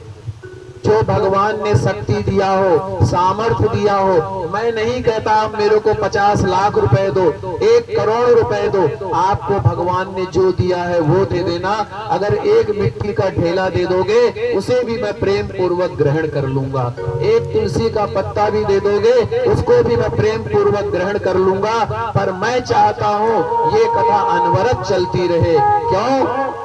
क्योंकि कहा गया है बिनु सत्संग विवेक न होई, राम कृपा बिनु सुलभ न सोई। राम जी की कृपा होती है तभी ये होता है। मैं अपनी एक छोटी सी अपनी घटना बता रहा हूँ। श्री राम की पैड़ी पर स्नान करते हुए सीढ़ियों पर काई थी, मेरी उम्र थी 6 साल, और मैं पानी में डूब गया। और पानी में डूब गया, अपने आप को बचाने का प्रयास करता रहा पर बच नहीं सका। अंदर में खूब छटपटाया, खूब परेशान हुआ। और जब जिंदगी और मौत सामने होती है तब आदमी की बुद्धि ही काम करती है, या तो बुद्धि जवाब दे देती है। तो जिस तरीके से गजेंद्र ने भगवान को पुकारा था, वैसे ही मैंने भी पुकारा था। और मैंने कहा भगवान, आप अगर मेरा शरीर लेना चाहते हो तो ये शरीर मैं आपको अर्पण कर रहा हूँ। अब चाहे आप इसको मार दो, चाहे जिंदा कर दो। ऐसा कह के मैं पानी में खड़ा हो गया और जिधर बहाव बहता जा रहा था बहता चला गया। पर भगवान ने जीवन लिखा था, किसी मित्र के द्वारा मेरे प्राणों की रक्षा हुई। वो मित्र भगवान नारायण के रूप में ही आया था। तो वो बचपन की बातें हैं, तो ये सत्य घटना है। जब जब हम भगवान को अपने आप को अर्पण करेंगे, तब तब भगवान हमारा कल्याण कर देंगे, तब तब भगवान हमें अपना आशीर्वाद प्रदान कर देंगे। और मैं तो अब तो मैंने संकल्प कर लिया है, प्रण ले लिया है, आपके साथ तो मैं जरूर जाऊंगा दर्शन करने के लिए। चाहे मुझे कुछ भी करना पड़े, चाहे कैसा भी कार्य करना पड़े, चाहे सब कुछ जो है मिले ना मिले, लेकिन मैं दर्शन करने के लिए चलूंगा। क्योंकि जिस भक्त के द्वारा आज ये कथा हुई है, गजेंद्र ग्राह की जो कथा हुई है, उसका दर्शन आपने किया, हम सब भी चलेंगे। जी बोलिए भक्तवत्सल भगवान की, श्री लक्ष्मी नारायण भगवान की। एक सुंदर सा भजन आप जो है बढ़िया सा सुनाएं, उसके बाद में फिर हम लोग समुद्र मंथन की कथा जो है श्रवण करेंगे। बोली बाकी बिहारी लाल की। और ये जब इतनी पूर्वजों की बात चल रही है तो आज उन्हें याद भी कर लिया जाए। बहुत बढ़िया, बहुत बढ़िया। जय श्री राम। भजन तो बहुत सुनते हैं और सुनते ही रहते हैं। भजन कोई अच्छा और कोई बुरा नहीं होता, सब भजन तो भजन सब अच्छे ही होते हैं। बोली बाकी बिहारी लाल की जय। आइए सभी मिलके अपने माता पिता को याद करते हैं। ये वो कर्जा है माता पिता का, जो अगर 7 जन्म ले लेना तब भी माँ के कर्जे को हम लोग उतार नहीं सकते। आज इन पूर्वजों की वंशावली यहाँ सामने बैठी हुई है, तो आज सभी मिलके उन्हें याद करेंगे। सभी अपनी अपनी माताओं को याद करेंगे। बोलिए सच्चे दरबार की। और अभी भैया ने बताया माता जी भी हमारे बीच में आई हुई है आज। माता जी आइए ना। हो तू कितनी अच्छी है, जय हो तू कितनी अच्छी है, जय हो। तू कितनी प्यारी है। ओ माँ, ओ माँ, ओ माँ, प्यारी माँ, तू कितनी अच्छी है, तू कितनी भोली है, प्यारी प्यारी है। ओ माँ, ओ माँ, ओ माँ, प्यारी माँ, ओ तू कितनी अच्छी है, तू कितनी प्यारी है। ओ माँ, ओ माँ, तू कितनी अच्छी है, तू कितनी भोली है, प्यारी प्यारी है। ओ माँ, ओ माँ, ओ माँ, प्यारी माँ।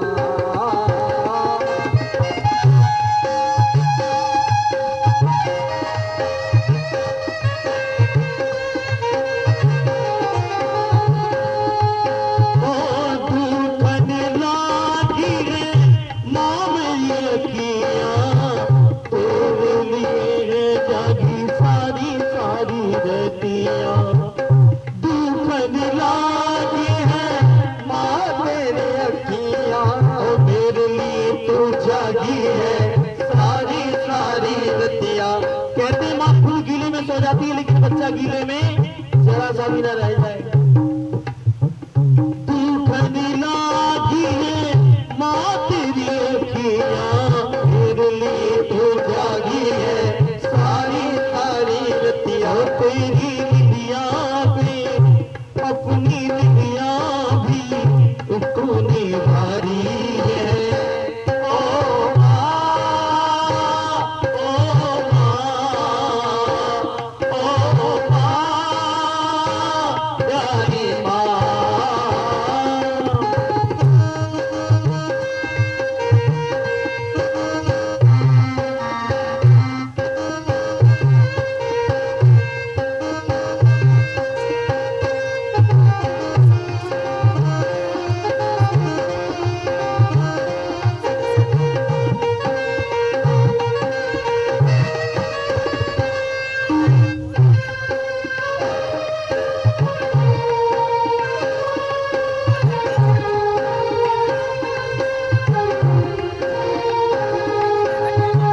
अपना नहीं तुझे सुख दुख कोई, अपना नहीं तुझे सुख दुख कोई। ओ मैं मुस्काया तू मुस्काई, मैं रोया तू रोई।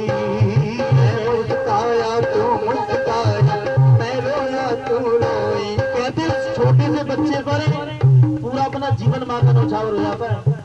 और बड़ा होते बच्चा क्या कहता है, मम्मी बस आज की संतान भगवान एक दे लेकिन ऐसी दे जो तार दे।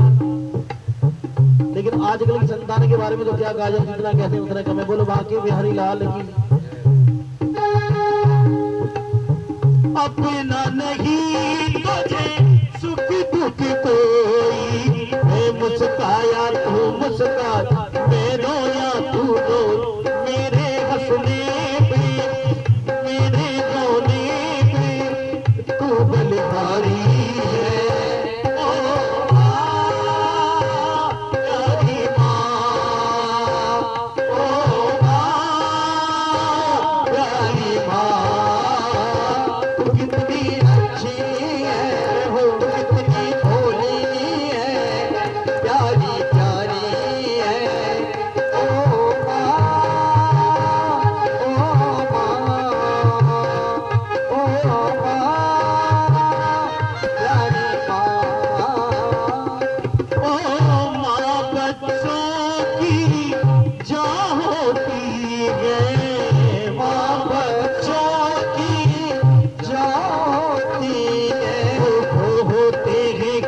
किस्मत वाले जिनकी माँ होती है, वो होते हैं किस्मत वाले जिनकी माँ होती है। वो कितनी सुंदरी है, वो कितनी शीतल है, वो कितनी सुंदरी है, तू कितनी शीतल है, वो प्यारी प्यारी है।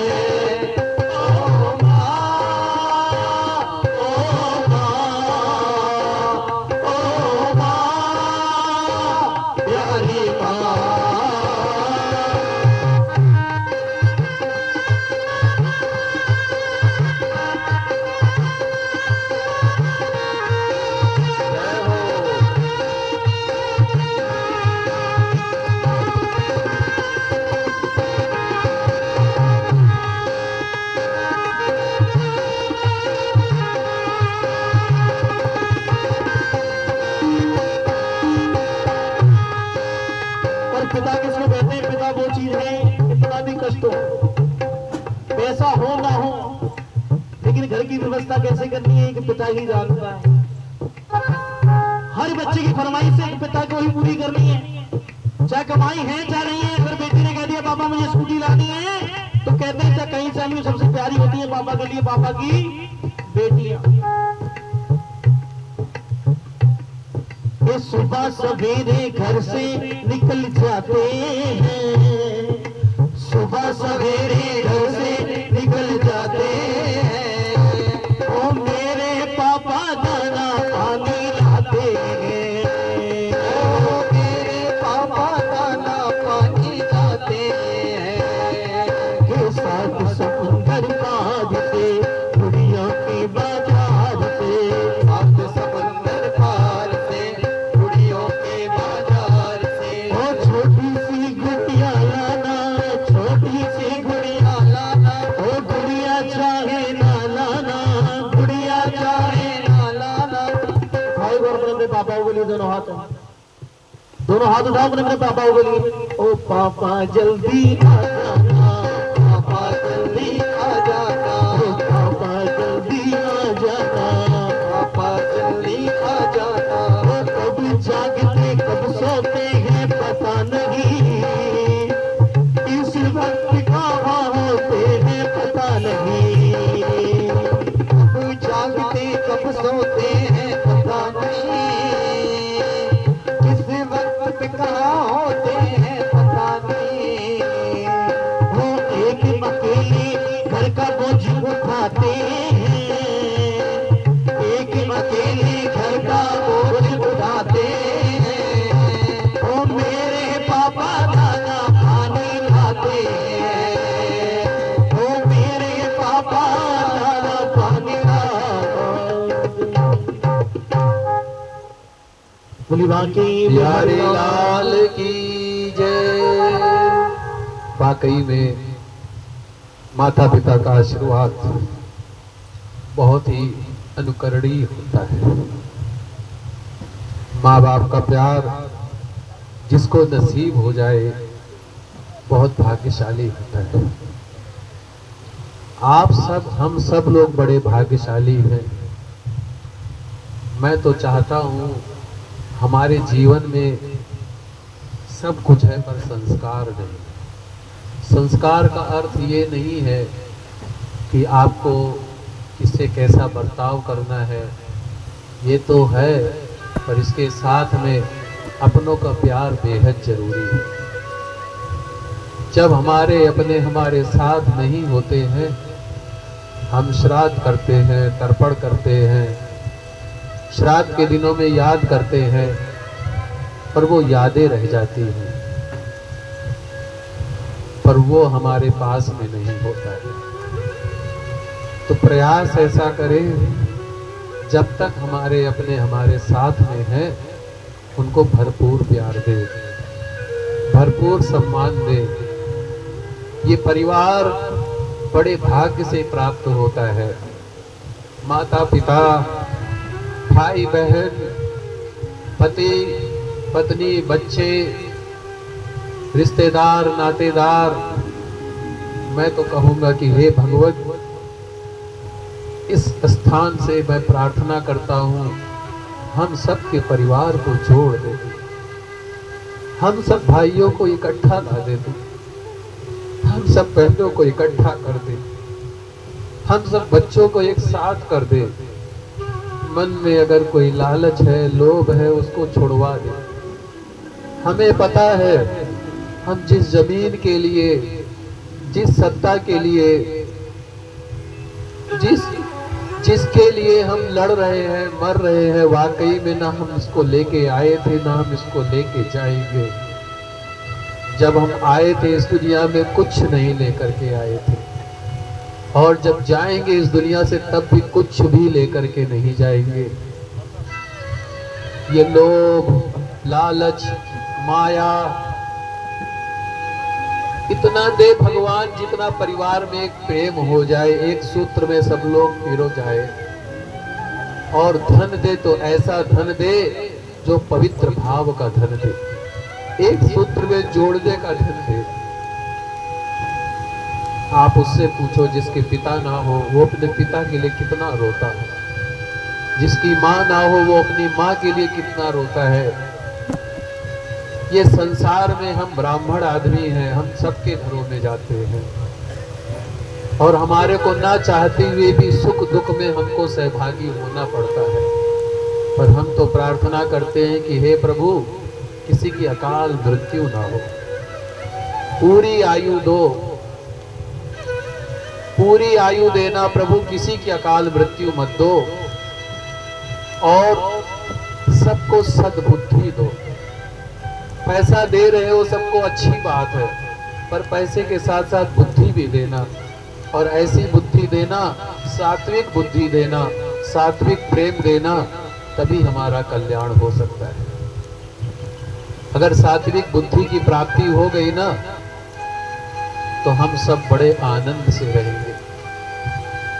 आज की कथा ही कुछ ऐसी कथा है, शायद हमारे पितरों का हमारे ऊपर भी आशीर्वाद हुआ कि इतनी सुंदर कथा भगवान की कथा है।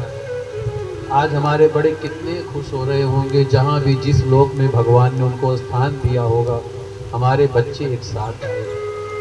तो ऐसे ही प्रयास ये करें, हफ्ते में एक दिन का ऐसा समय निकालें, अपनों के साथ में बैठे, एक दिन छुट्टी का ऐसा समय निकालें, कोई ना कोई बहाना करें कि हमें जो है अपने बड़ों के साथ में हमको बैठना है। क्योंकि जब हमसे हमारा अपना कोई चला जाएगा ना, हम चाहे लाख आंसू बहा लें, लाख प्रयास कर लें, पर वो व्यक्ति नहीं आने वाला है, वो व्यक्ति नहीं आने वाला है। हम सबको यही चाहना चाहिए, हम सबको यही सोचना चाहिए। तो इस तरीके से जो है, क्योंकि मैं बहुत ही भावुक व्यक्ति रहा हूँ बचपन से, जब से पैदा हुआ तब से मैं किसी के दुख को देख नहीं पाता हूँ, ये मेरी सबसे बड़ी कमजोरी है। मेरे पास में अगर कोई दुख होता है ना, मैं हार जाता हूँ, और मैं कहता हूँ अगर मैं नारायण हूँ तो उसके दुख का मैं हरण कर लूँ। यही भाव रखना चाहिए। इसी तरीके से हम लोगों को जो है एक सूत्र में रहना चाहिए। धन्य है वो स्थान जहाँ पर हम लोगों को आज इकट्ठा होने का अवसर मिला है। धन्य है वो स्थान जहाँ पर हम लोगों को आने का मौका मिला है। धन्य है श्रीमद् भागवत कथा जिसके द्वारा हमको सबको जोड़ दिया है। धन्य है भगवान श्री कृष्ण जी की अनुपम भक्ति जो हमको सात्विक बुद्धि प्रदान करके हम में प्रेम का संचार किया है। और धन्य है हमारे पितृदेव जिनके आशीर्वाद से आज उनकी कृपा से हम श्रीमद् भागवत कथा सुन रहे हैं। मैं बार बार कहता हूँ, मैं कौन हूँ सुनाने वाला, आप कौन हैं सुनने वाले। मैं तो एक तुच्छ जीव हूँ, छोटा सा जीव हूँ। भगवान ने प्रेरणा किया है, मुझको ब्राह्मण कुल में जन्म दिया, पूजा पाठ का कर्म दिया, कथा भागवत की सेवा की है। यही तो धन्य है प्रभु, धन्य है भगवान की भक्ति। और आप लोग भी धन्य हैं कि जिसके भाग्य में भगवान जो लिखे होते हैं ना, उसी के द्वारा वो कार्य करवाते हैं। शायद इस तुच्छ जीव को आपके पितरों ने प्रेरणा दिया होगा, इस तुच्छ जीव के ऊपर आपके पितरों का आशीर्वाद होगा कि मुझको ये अवसर दिया है। मुझको इस स्थान पर कथा कहने का अवसर दिया है और मैं धन्य हूँ। धन्य है माता पिता की भक्ति। और जीवन में कितने भी तीर्थ स्थान करो, कितने भी व्रत उपवास करो, खूब तीर्थ करो, पर कभी अपने माँ बाप को दुखी करके कोई काम मत करना। कभी अपने परिवार को दुखी करके कोई काम मत करना। पहले माँ बाप की सेवा, बाद में भगवान की सेवा। पहले माँ बाप का चरण सेवा, माँ बाप की सेवा, फिर और कोई सेवा। आप ऐसा करेंगे, आपको जो है भगवान की कृपा की प्राप्ति हो। आइए समुद्र मंथन की कथा का श्रवण करते हैं। बोलिए श्री लक्ष्मी नारायण भगवान की जय। सुखदेव जी कहते हैं, परीक्षित, देवताओं और असुरों ने नागराज वासुकी को अमृत का भाग देने का वचन दे करके उसे नेति के रूप में मंदराचल में लपेट लिया और समुद्र मंथन के लिए तत्पर हुए। उस समय पहले अजित भगवान वासुकी के मुख की ओर लगे, तब दानव कहने लगे, हम अमंगल रूपी पूंछ को नहीं पकड़ेंगे। श्री भगवान ने हंस करके सांप का मुंह छोड़ दिया तथा पूंछ पकड़ ली। अब वो पर्वत देवताओं और दैत्यों के द्वारा पकड़े जाने पर भी जल में डूबने लगा। फिर विलोक्यम विघ्नेश विधिम तदेश्वरो दुरंत वीर्यो वितसाथामि संधि कृत्वा वपुकाच्छवमद्भुतं प्रविश्यन्तोऽयं गिरिमुञ्जहारः।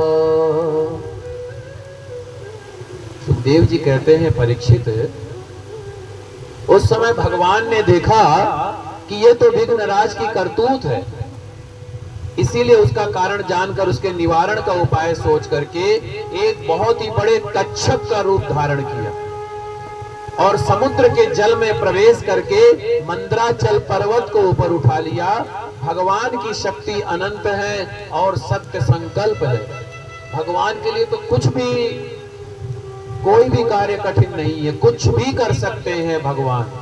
कच्छप का रूप धारण करके मंदराचल पर्वत को अपनी पीठ पर उन्होंने धारण कर लिया और तत्पश्चात अपनी माया के द्वारा वासुकी नाग में निंद्रा का संचार किया, जिससे उन्हें पीड़ा ना होते हुए देवता और असुरों के रूप में उन्होंने योग्य स्वरूप में प्रवेश करके बल की प्रेरणा से मंदराचल पर्वत के ऊपर के भाग को अपने हाथों से दबा करके स्थित हो गए। इसके पश्चात समुद्र मंथन प्रारंभ हुआ। इस प्रकार देवता और असुरों के समुद्र मंथन करने पर जब अमृत नहीं निकला, तब स्वयं अजित भगवान समुद्र मंथन करने लगे। संपूर्ण जगत को अभयदान देने के लिए भगवान उस समय दूसरे पर्वतराज के समान बड़े सुंदर लग रहे थे। और जब समुद्र मंथन प्रारंभ हुआ तो सबसे पहले क्या निकला? विष निकला। जैसा कि मैंने कहा है, सुख के सब साथी दुख में न कोई, अब विष को कौन पिए। हमारे भोलेनाथ जी को हर कोई क्या कहता है? भोलेनाथ जी भांग पीते हैं, धतूरे का सेवन करते हैं, ये करते हैं, तो हम क्यों ना भांग पिए। भोलेनाथ जी ये करते हैं तो हम क्यों ना करें। नशे की जो प्रवृत्ति लोगों में होती है, भगवान को प्रेरणा करके वो नशा करते हैं। ये हमारे सनातन धर्मियों का कितना बड़ा भ्रम है कि भगवान को कहते हैं कि भगवान हमारा नशेबाज है तो हम नशा कर रहे हैं, तो कौन सी बात है। ये सीखना चाहिए। जब सब कुछ अच्छा होता है उसको पाने के लिए हर कोई प्रयासरत रहता है, पर जो बुरा होता है उसको कौन पाना चाहेगा। उसको तो हमारे भोलेनाथ जी ग्रहण करते हैं, तभी तो उनका नाम भोलेनाथ जी कहलाया जाता है। और जब विष हुआ तो उसके बाद में लोकालोक में, तीनों लोक में हलचल होने लग गई। तीनों लोक में त्राही त्राही होने लग गई कि अब क्या हो, अब किस तरीके से ये कार्य किया जाए कि जिससे इस विष का जो है निवारण हो। तब सभी ने भगवान शंकर जी की आराधना की और क्या कहा? नमः शंभवाय च मयो भवाय च नमः शिवाय च शिवतराय च नमः शंकराय च मयस्कराय च नमः। अनेक मंत्रों के द्वारा, अनेक दिव्य स्तुतियों के द्वारा भगवान शिव जी की स्तुति की। और भगवान में और इंसान में क्या फर्क होता है? भगवान में, इंसान में सिर्फ जो है हित परहित का फर्क होता है। जो दूसरों के दुख के लिए, दूसरों के कष्टों के लिए जो खड़ा हो जाए उसे नारायण का स्वरूप माना जाता है। और जो दूसरों के कष्टों को देख करके भाग जाए उसे मनुष्य कहा जाता है। यही भगवान की पराकाष्ठा है। हमारे भगवान जी ने जितने अवतार लिए हैं, जितनी लीलाएं की हैं, अपने लिए नहीं की है, भक्तों के लिए की है। और उन्हीं भक्तों के कल्याण के लिए मेरे भोले बाबा ने विष का पान कर लिया। और फिर विष का पान करने के फलस्वरूप उनका गला नीला हुआ। इसीलिए हमारे भोलेनाथ जी का एक नाम नीलकंठ भी हुआ। बोलिए श्री नीलकंठ भगवान की। अभी समुद्र मंथन की कथा चल रही है। मैं चाहता हूं थोड़ी सी चाय की व्यवस्था करवा दी जाए, जल की व्यवस्था कर दी जाए। और जैसे ही समुद्र मंथन की कथा संपन्न हो, आप लोग अपने आसन से उठ करके जलपान ले लें, चाय ले लें। और क्यों? ये मेरी प्रार्थना है, जरूर लें प्रसाद। इच्छा ना हो तब भी लें। उसका कारण है। कारण क्या है? भगवान कहते हैं जब तक मेरा भक्त प्रसन्न नहीं होगा मैं उसकी भक्ति को स्वीकार नहीं करूंगा। जो बहुत खाने वाला है, जो बहुत कम खाने वाला है, जो बहुत ज्यादा खाने वाला है, दोनों को भगवान पसंद नहीं करते। भगवान पसंद किसको करते हैं? जो सामान्य है। जिंदगी भी सामान्य होनी चाहिए, जीवन भी सामान्य होना चाहिए। तो सामान्य हो। तो सिर्फ समुद्र मंथन की कथा 5 मिनट की है। जब तक आप तैयारी कर लें और चाय के साथ कुछ और व्यवस्था रखें। सिर्फ चाय की ना रखें, पहले से रख लें वहां पर। अभी 5 मिनट जब तक कथा होगी। और आप सबसे आग्रह है अपने आसन से उठ करके प्रसाद जरूर लीजिएगा। मैं तो चाहता हूँ पंडित जी भी हमारे, आप भी प्रसाद ले लें। ये हमारे पंडित जी बेचारे सुबह से आए हुए हैं, इन्होंने जल भी नहीं पिया है। और अगर इनका श्राप हमें लग गया तो हम तो परेशान हो जाएंगे। हमारे बड़े हैं, हमारे पिता हैं, ये हमारा छोटा भाई है। इतना अच्छा भाई है, इतना आदर है। जैसे भरत जी ने राम जी को स्नेह दिया है ना, वैसे ये मेरा भरत है। और आज से मैं इसको अपने भरत का नाम देता हूँ। ये मेरा भरत है। त्याग की भावना है। यही चीज होना चाहिए हम सब में, यही चीज हम सबको सीखना चाहिए। तो आप भी पंडित जी ले लें और आप भी ले लीजिएगा।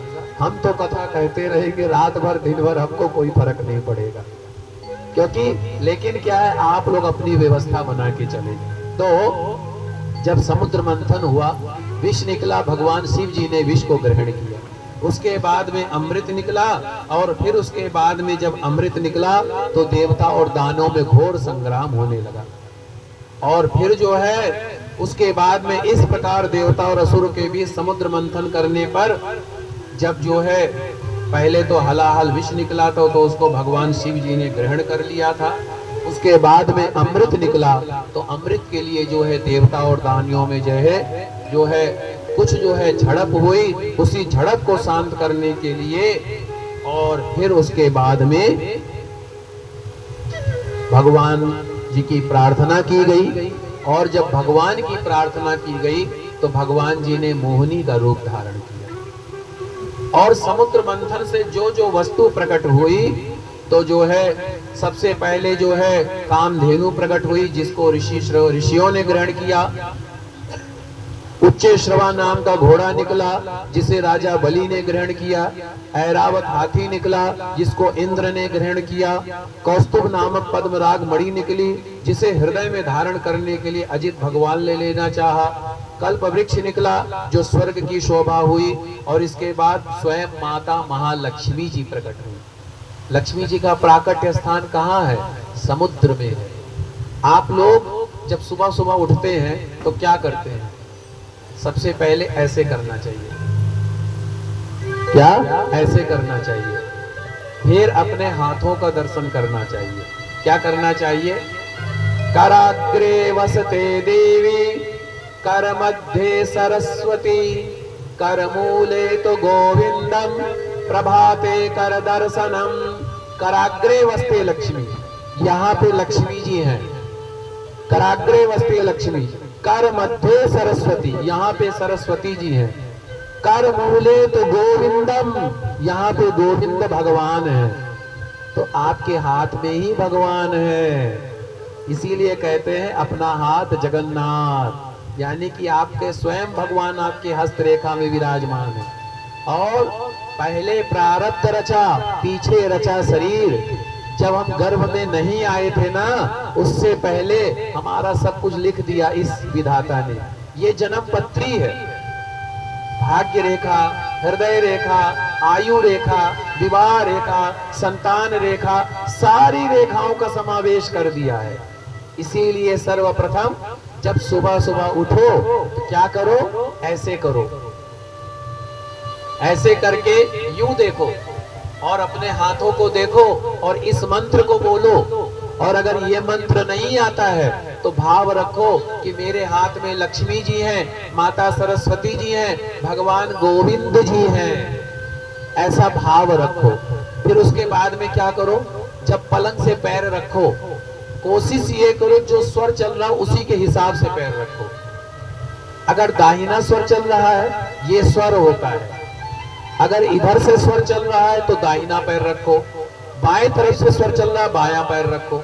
और पैर रखने के साथ साथ पृथ्वी माता को प्रणाम करो और ये श्लोक बोलो, समुद्र वसने देवी, पर्वत अस्तन मंडले, पाद अस्मर क्षमस्व में। ये मंत्र बोलो। अब अगर ये मंत्र नहीं आता हो तो क्या करोगे? हे पृथ्वी माता, मैं आपके ऊपर अपना पैर रखने जा रही हूँ, आप हमें क्षमा करो। और ऐसा बोल करके फिर उसके बाद में क्या करो? अपने गुरु महाराज को ध्यान करो। जो भी गुरु महाराज हैं आपके, गुरु महाराज के बाद में क्या करोगे? माता पिता के चरण छुओ सबसे पहले।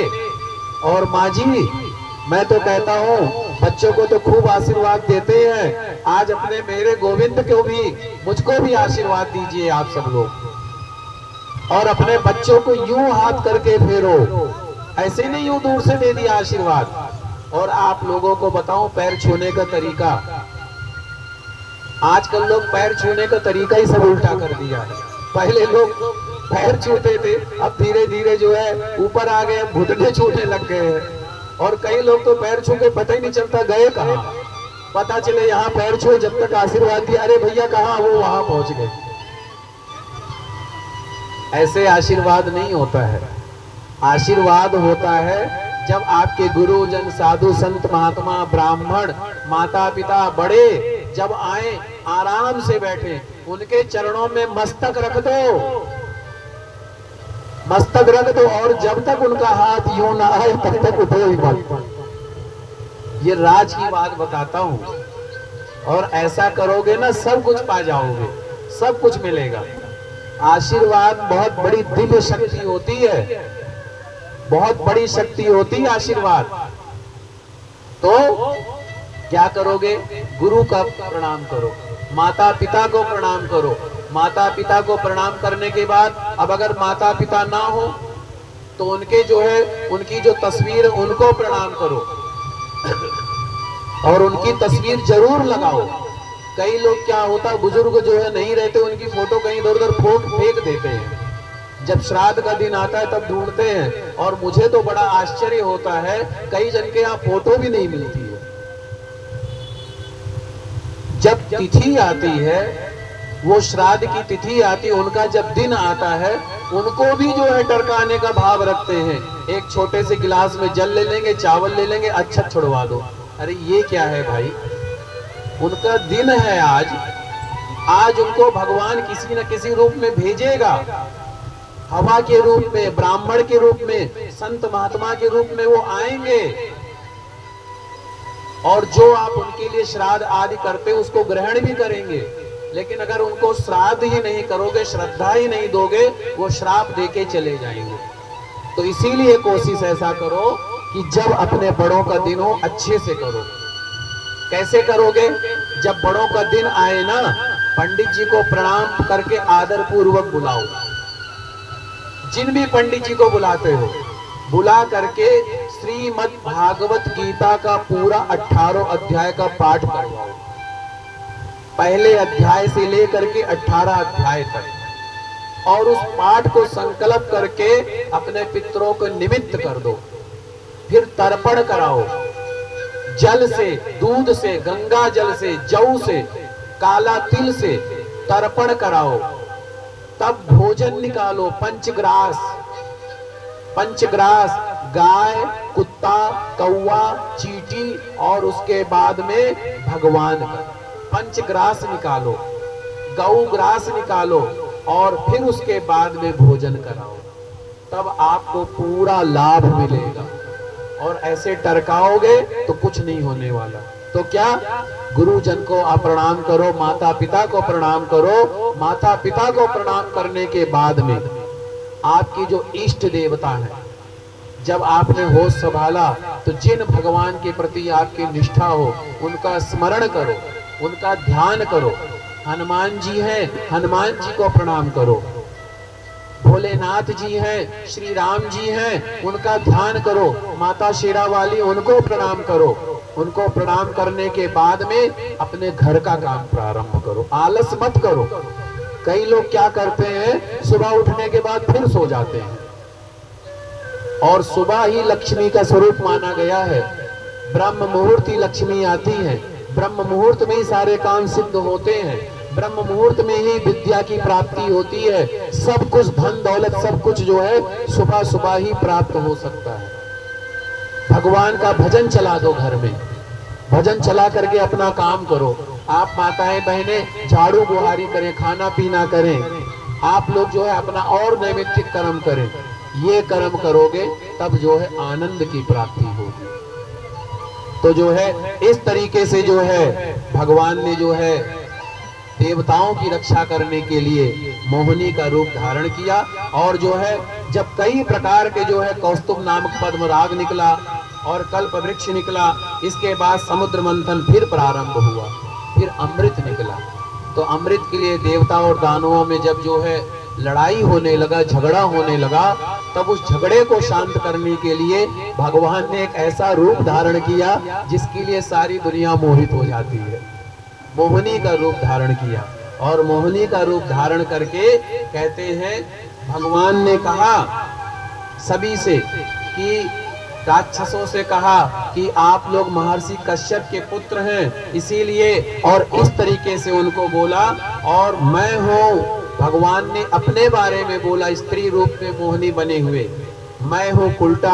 आप लोग मुझ पर विश्वास ना करें, पर आदमी जितना स्त्री पर भरोसा करता उतना शायद किसी पर नहीं करता है। तो लेकिन मैं ये नहीं कहना चाहता, लेकिन ये भगवान ने स्वयं कहा। और इसीलिए सुखदेव जी कहते हैं मोहिनी रूप धारण किए हुए भगवान के स्वरूप को देवता और दानव विचार ना कर सके। और इस तरीके से जो है भगवान ने जो है अमृत जो है देवताओं को पिलाया और जो है राक्षसों को जो है बिना अमृत का जो है प्रदान किया।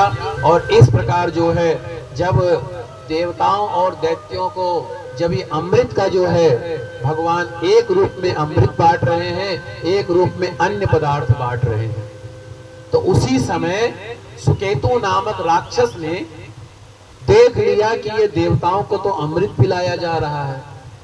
तो वो जा करके देवताओं की पंक्ति में चुपचाप बैठ गया और जा करके वो भी अमृत पीने लगा। तो जैसे ही भगवान उसकी तरफ आए, अमृत पिलाने लगे, तैसे ही जो है सूर्य और चंद्रमा ने शिकायत कर दी, ये जो हमारी लाइन में बैठा है ये सुकेतु नाम का राक्षस है, तो भगवान ने तुरंत अपना स्वरूप धारण किया और चक्र सुदर्शन से उस राक्षस का वध किया। पर क्योंकि थोड़ा सा अमृत उसके गले में पहुंच चुका था, इसी कारण जो उसका जो धड़ था सिर से नीचे का वो क्या बना, राहु, ऊपर का जो है केतु। और तभी से आप देखते होंगे सूर्य और चंद्र ग्रहण लगता है। तो ये राहु जो सुकेतु नाम का राक्षस था, अपनी शत्रुता के लिए जी अच्छा नीचे का केतु, ऊपर का जो है राहु। जी जी, बहुत बढ़िया। तो जो है जो इस प्रकार से अमृत पान करने के फल स्वरूप वो अमर हो गया और आज भी सूर्य और चंद्रमा को जो है ग्रहण लगाता है। तो इस तरीके से तो कहते हैं कि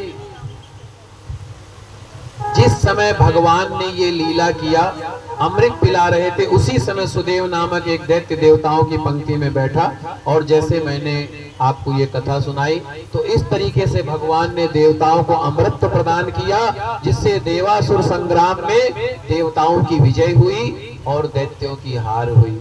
बोलिए श्री लक्ष्मी नारायण भगवान की, श्री सत्यनारायण भगवान की।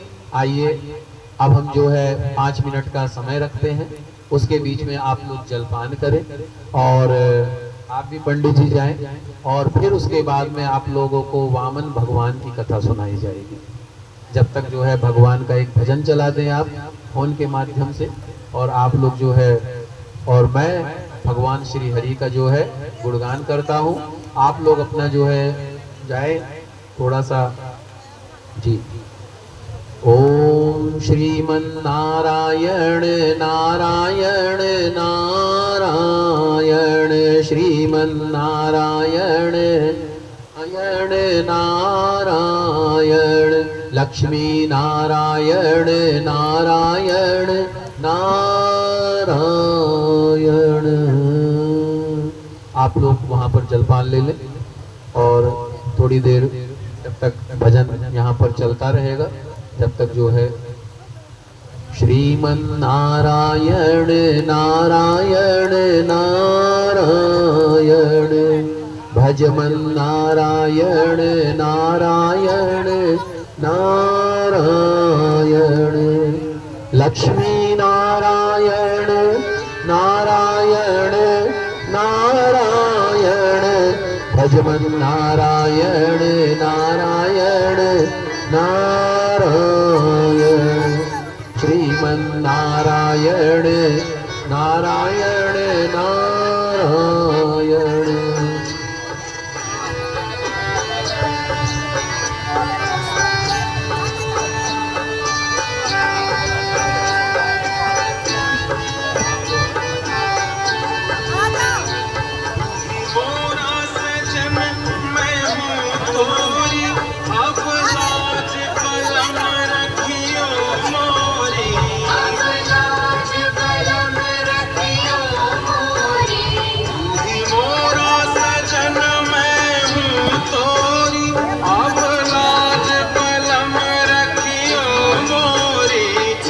चित